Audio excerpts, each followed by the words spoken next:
अरे प्रभु को गिन गिन के गालियां देता था शिशुपाल। ये जब शिशुपाल प्रकट हुआ तो बुआ का ही लड़का था, 4 भुजाएं थी। तो इसके जन्म उत्सव के समय फिर श्री कृष्ण बलराम जी भी गए हुए थे। तो आचार्य ने जन्म कुंडली उस समय बाची कि महावीर होगा, ऐसा ऐसा सब वर्णन करते रहे और कहा ये उन्हीं के हाथ से मारा जाएगा जिसकी गोद में डालने पर इसकी 2 भुजाएं हट जाएंगी। तो वहां जितने आए हुए थे रिश्ते नातेदार, समाज के श्रेष्ठ श्रेष्ठ जन, सबकी गोद में शिशुपाल को, और जे भी भगवान श्री कृष्ण की गोद में डाले 2 भुजाएं गिर गई। रो करके उनकी बुआ ने कहा कि मैं भिक्षा मांगती हूं कि मेरे बालक की आपके हाथ से हत्या नहीं होनी चाहिए, तो उनका 100 अपराध क्षमा करता हूं। तो उन्होंने सोचा 100 अपराध काहे को करेगा, का 100 अपराध तक मैं इसे बिल्कुल कोई दंड नहीं दूंगा, वचन देता हूं। ये जब से तोतली वाली बोलना शुरू किया तब से भगवान को गालियां देना शुरू किया था। इसका स्वभाव ही ये वैर, पूरा ऐसा वैर, भगवान को गालियां देता था। जिस समय सब धर्मात्माओं राजाओं की सभा भरी हुई थी और भगवान श्री कृष्ण की अग्र पूजा हुई, सब तो सह गए, शिशुपाल खड़ा हो गया और ऐसे कटु वचन बोले, महाभारत में लिखा, हमने स्वाध्याय में पढ़ा था, ऐसे कटु वचन बोले कि कोई भी नाराज हो जाएगा उससे। तो पहले भीमसेन खड़े हुए और कहा कि अपने बड़ों का सम्मान करना सीख, चूंकि भाई ही लगता है, जैसे कुंती बुआ ऐसे भगवान की वो बुआ का दूसरा है ये लड़का, सम्मान करना सीख। अगर तू ऐसे ही बोलता रहा तो यही मैं तेरा गला काट दूंगा। ऐसे कहा बैठ जा ब्रकोदर, बहुत खाने वाला, तू क्या मेरे से लड़ेगा। भगवान ने भी इशारा कर दिया। जब देखा कि ये बोलता ही चला, भीष्म जी खड़े हुए और भीष्म जी ने कहा मैं श्री कृष्ण के चरण आसक्ति चित्त वाला हूं, अगर अब एक भी शब्द यहां बोला इसने तो मैं किसी की नहीं सुनूंगा, इसको नष्ट कर दूंगा। और दोनों सभाओं के सर पर पैर रखता हूं, जो श्री कृष्ण का विरोध करे उसके लिए मैं पर्याप्त हूं। भगवान ने कहा चुप रहो, शांत रहो, सबको बैठा ला। वो गिनती शुरू किए थे, 98, 99। का शिशुपाल सावधान, जो तुम्हारी माता को वचन दिया था बस एक शब्द रह गया है, आगे मुझे दोषी कोई न ठहराए। 100 तक क्षमा करने की बात कही थी। जे ही, वो तो रुकने वाला थोड़ी था, जे ही आगे बोला सुदर्शन जी के द्वारा उसका वो परम उद्धार हुआ जो बड़े बड़े ऋषि मुनियों के लिए बड़ा दुर्लभ पद कहा गया है। गोपीजनों ने सौंदर्य माधुर्य निधि भगवान को अपना कांत माना, प्रीतम माना। एक ही वृत्ति, कितनी गजब की वृत्ति गोपीजनों की है कि सब कार्य करते हुए कृष्णाकार वृत्ति है। बेचने दही जा रहे हैं, बोल रहे कोई कृष्ण ले ले, दामोदर ले ले, माधव ले ले। कैसी वृत्ति है, देखो कैसी उच्च कोटि की अवस्था है। किसी भी भाव से हमारे प्रभु से जुड़ जाए तो इच्छा द्वेष द्वंद्वों से वो मुक्त हो जाए। और जब तक ये ठीक है, ये बेठीक है, इस तरह के द्वंद्व तुम्हारे हृदय में बने रहेंगे, तब तक मूढ़ता रहेगी और उससे पतन होता रहेगा। संसार का संबंध दृढ़ होता है इच्छा से। बहुत सुंदर बात है। संसार का संबंध दृढ़ होता ही है इच्छा से। इच्छा खत्म, संसार का संबंध खत्म। कितनी बढ़िया बात है। पर हम भागे घूम रहे हैं इच्छाओं की पूर्ति के लिए। जब एक बता दिया कि समुद्र है भगवान, जो चाहिए इन्हीं से क्यों नहीं, पर इनसे मिलने के लिए भी तुम्हें शराब छोड़ना पड़ेगा, तुम्हें मांस छोड़ना पड़ेगा, व्यभिचार छोड़ना पड़ेगा, गंदे चिंतन छोड़ने पड़ेंगे। वो राजी नहीं हो तो करो पाप और चाहो सुख। ऐसा कैसे हो सकता है? यही है जीव की परेशानी, यही है। वो ये चाहते हैं कि हे संत महात्मा, हे भगवंत, हमको छूट दो, हम खूब गंदे आचरण करें और आप हमसे सेव संतरा रुपया पैसा ले लो और आप ऐसा आशीर्वाद दो कि हमारी उन्नति होती रहे, दुख ना मिले, हमें सुख ही मिलता है। कभी स्वप्न में भी नहीं हो सकता। तब लग कुशल न जीव कहूं, सपने हूं मन विश्राम, जब लग भजत न राम कहूं, शोक धाम तज काम। ये दुखों का खजाना काम अर्थात इच्छा, इसका त्याग करके भगवान की शरण में होकर जब तक नाम जप नहीं करोगे, स्वप्न में भी तुम्हें विश्राम नहीं मिलेगा। और नाम जप एक गंदे आचरण करने वालों के हृदय में नहीं हो सकता। नाम परम पवित्र है, ये तभी होगा जब आपका खान पान सात्विक हो, आपका वातावरण सात्विक हो, आपका बोलना उठना बैठना सब सात्विक हो, तब नाम भगवान कृपा करेंगे आपकी जिह्वा। फिर कौन सी इच्छा रह जाएगी, कौन सी इच्छा रह जाएगी? अरे आप विश्वास कीजिए, ये जितनी इच्छाएं हैं सब स्वाप्निक हैं। जब आप सच्चा विवेक धारण करेंगे तो आपसे पूछा भी जाएगा कि जबरदस्ती केवट से कह रहे ले लो, वो कह रहे आप कछुनाथ चाहिए, मोरे नहीं चाहिए। प्रहलाद जी कह रहे वरदान मांगो, हमारी आज्ञा का पालन करो, तो कह रहे हाँ आपकी आज्ञा का पालन करता हूं, हे नाथ मुझे यही वरदान दीजिए कि आपसे भी कोई इच्छा न रहे।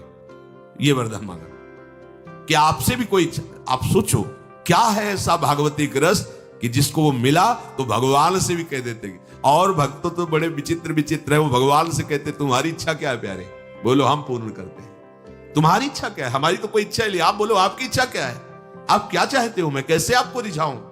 ये जब कामना को लेकर के मनोवृत्ति का प्रवाह संसार की तरफ होता है, तब ये कामना ही हमें राग द्वेष में बांध देती है। जो महापुरुषों ने उपासना करके शास्त्र स्वाध्याय करके अनुभव किया है, उसे ध्यान से सुनो।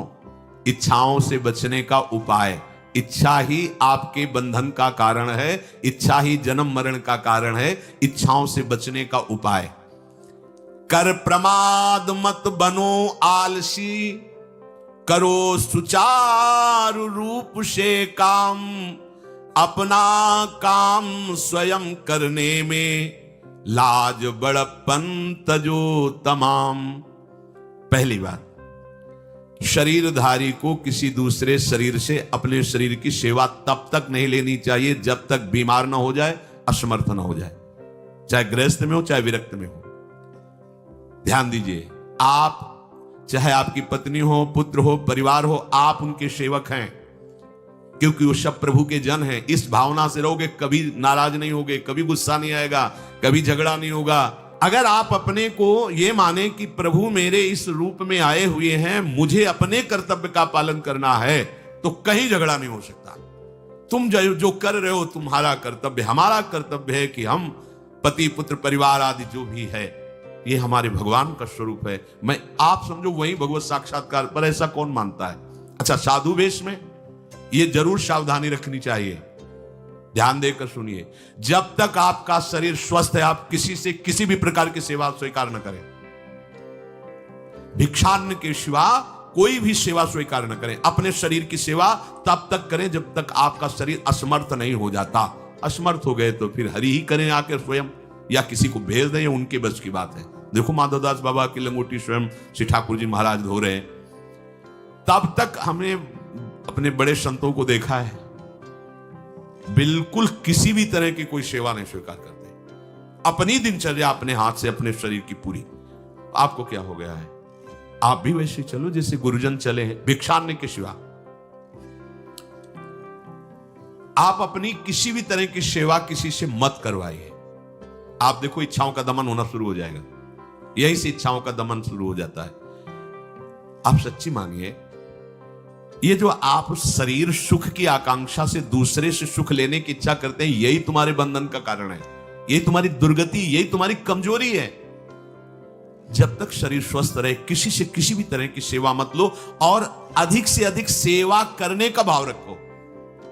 सुधार, हमें सेवा करना है, सेवा लेना नहीं है। जब तक सेव्य का साक्षात्कार ना हो जाए या शरीर असमर्थ ना हो जाए, तब तक ये नियम दृढ़ रखना चाहिए।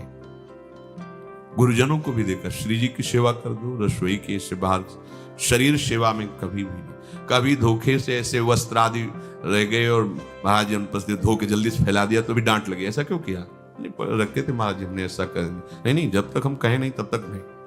आज भी सरकार अपने ही हाथ से श्री जी को भोग लगा के ही, सब हैं पर वो अपने ही हाथ से 2 रोटी भोग बना के। देखो बुजुर्ग संतों को, बड़े महापुरुषों को हमने देखा है, अपने शरीर, जब तक शरीर में सामर्थ्य है तब तक, ये महापुरुषों का आदेश है, अपना काम स्वयं करने में लाज बड़प्पन तजो तमाम। अपना काम करने के लिए आप किसी को भी आदेश मत करें, किसी की भी सेवा स्वीकार न करें। हाँ, हमें भूख लगेगी तो रोटी मांग लेंगे जाकर के, क्या जरूरत है हमें किसी की सेवा स्वीकार करने की? मांगो, खाओ, खूब भजन करो, सत्संग करो, कम खर्चे वाला जीवन रखो। जरूरत क्या है? जो जरूरत है गली चलते दे देंगे भगवान, विश्वास करो, गली चलते दे देंगे। विरक्त गृहस्थ धर्म पूर्वक कमाओ, जितनी आवश्यकता प्रभु दे देंगे। ऐसा कोई त्रिभुवन में नहीं जिसकी आवश्यकता की पूर्ति ना होती हो। अनावश्यक तुम्हारी मांगे जो हैं वही तुम्हें दुख दे रही हैं। आवश्यक व्यवस्था सबको भगवान दिए हुई है। अनावश्यक मांग के लिए तुम्हें फिर फंसना होगा।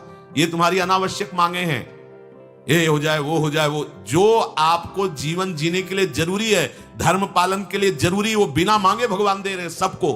देख लो। हाँ, आप कि भाई हमको उस परिकर में रहना है, उस कोर्ट से रहना है, वो सब वीआईपी, तो हमको भी उस कोर्ट का, ये मांगे हैं तुम्हारी। तुम्हारा प्रारब्ध जितना है उतना तुम्हें मिलेगा, जो आवश्यक है वो तुम्हें मिलेगा। अनावश्यक मांगे करोगे फंसोगे, अधर्म में कूदना पड़ेगा तुम्हें। हाथ पैर सब साधन प्रभु ने दिए, दया कर तुम्हें समान, फिर क्यों उनसे काम न लेते, क्यों रखते हो झूठी शान। तुम्हारी सेवा के लिए तुम्हारे पास हाथ है, तुम्हारे चरण है, तुम्हें बुद्धि दी है, दूसरे से क्यों सेवा स्वीकार करते हो? प्रभु ने दया करके उद्धार के लिए तुम्हारे पास पूरी सामग्री दे दी, उसका प्रयोग करो। तन मन दोनों का हित करता, निश्चय शारीरिक श्रम युक्त। देखो, ये है जिसने अपना परम मंगल ठाना है, वो शरीर को कभी प्रमाद में नहीं रखता, चाहे गृहस्थ हो चाहे विरक्त हो। ये आलस्य प्रमाद किसी के लिए भी ठीक नहीं है। नियत समय तक सो जाओ, इसके बाद खूब मेहनत करो, चाहे गृहस्थ हो चाहे विरक्त। विरक्त हो तो खूब नाम जप, वाणी पाठ, ब्रह्मचर्य से रहना, आसनों में बैठना, हाँ, सेवा करना, शारीरिक श्रम नहीं, खूब सेवा करो, धाम की सेवा करो, नालियां साफ करो, गलियां साफ करो, जो सेवाएं में इससे श्रम करो। ब्रह्मचर्य पचाने के लिए श्रम भी तो होना चाहिए।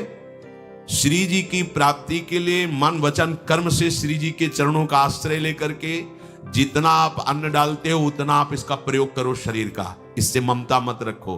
खूब धाम। पुराने संतों को देखो, सोहनी पकड़े कहां कहां तक परिक्रमा में लगा। हमने देखा है, एक हरिदास जी महात्मा थे, पीछे पानी घाट की तरफ उनकी छोटी सी कुटिया, किलोमीटर तक ऐसे ही सोहनी लगा रहे।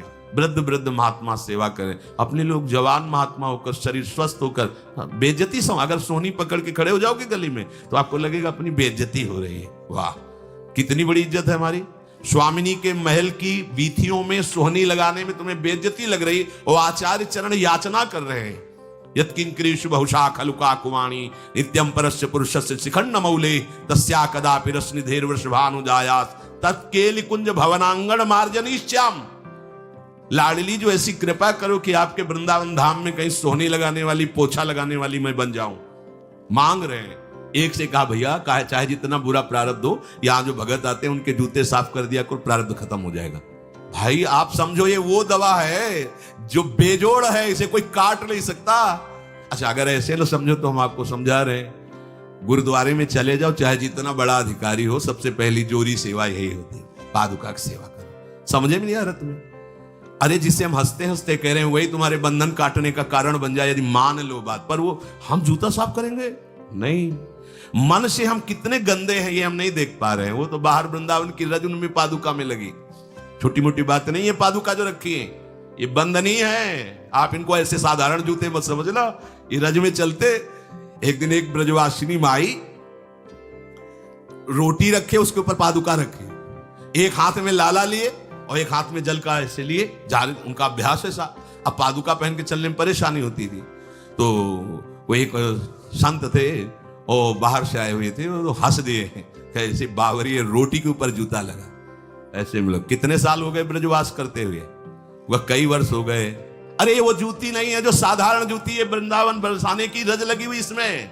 ये रज लगी हुई है, तुझे रज नहीं दिखाई दे रही, जूती दिखाई दे। क्या ब्रजवास कर रहा है? डांट के चल दी। ये समझो, हम कहें कि जूती साफ करो तो हम जूती साफ करेंगे। और ये है कौन सी जूती साफ में? क्या रज है? वृंदावन बरसाने सब जगह घूमते रहते हैं ये महाभागवत जन। अगर इनकी ये गृहस्थ विरक्त मत देखो, सब लाडली जी के लाडले हैं जो यहाँ आए हुए हैं। अगर हम उनकी पादुका साफ करेंगे तो हमारा हृदय साफ हो जाएगा। पर कोई मानता कहाँ है? अपनी सेवा स्वयं करो और दूसरे की सेवा मिल जाए तो जैसे लोभी आदमी के सामने धन फेंक दे तो कैसे भागता है? ऐसे आपको होड़ लगनी चाहिए कि ये आदमी इतना न कर पाए जितना हम सेवा करें। परमार्थ में शरीर पोषण नहीं, परमार्थ में शरीर की धज्जियां उड़ानी है, अहंकार की, देहाभिमान की। राखे अपने को सदा भगवत सुमिरन लीन, सुने न जग के दोष गुण, करे न चित्त मलिन। सदैव अपने को ये देखता रहे कि प्रभु का सुमिरन चल रहा है कि नहीं अंदर। ये बहुत बड़े काहे की परेशानी, हम तो यही समझ नहीं पा रहे कि इतनी झंझटें लेकर कैसे घूम रहे हैं लोग। अगर हृदय में राधा राधा चल रहा है, आप व्यापार कर रहे हो, नौकरी कर रहे हो, गृहस्थ हो, विरक्त हो, जो भी, अब आपको चिंता क्या होनी चाहिए? देखो ना, थोड़े दिन ऐसे चल के देखो, हर कार्य बहुत अच्छा होता है जब भगवत सुमिरन पूर्वक आप एकाग्रता पूर्वक कार्य करें। हर कार्य में आपको आनंद आएगा। पर वो तो शरीर पोषी, जैसे आग जलने में फफोला पड़ जाता है ना, उसको बहुत संभाल के रखते हैं, ऐसे देहाभिमानी साधक भी होते हैं कोई कोई।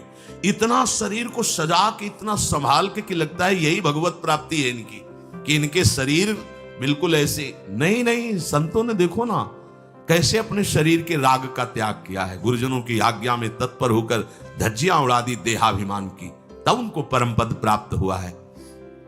अपने शरीर का राग रखने वाला परमार्थ में कैसे चल सकता है? कब तक फंसे रहोगे विषयासक्ति वासना में हो दीन? अरे कब तक मन में भरे रखोगे दुर्विचार दुर्भाव मलिन? जिन भोगों के लिए हो रहे तुम लालायित सुखमय जान, यही घोर दुख उपजाएंगे, बढ़ जाएगा अज्ञान। इसलिए छोड़ो सब आशा ममता, आसक्ति कामना मद अभिमान, एकमात्र शरणागत होकर भजो निरंतर राधे श्याम। प्रभु की आसक्ति हृदय में धारण करो। यही समझ में नहीं आता। चले हो राग त्यागने के लिए, पोषण कर रहे हो शरीर राग का, कैसे बात बने? चलो कोई विषय संसारी है तो लगता है अभी बेचारा है।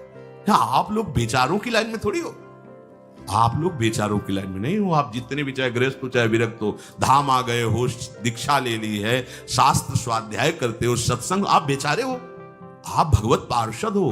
पर आप अपने स्वरूप को समझो, ये अंदर की बातें सुधारो।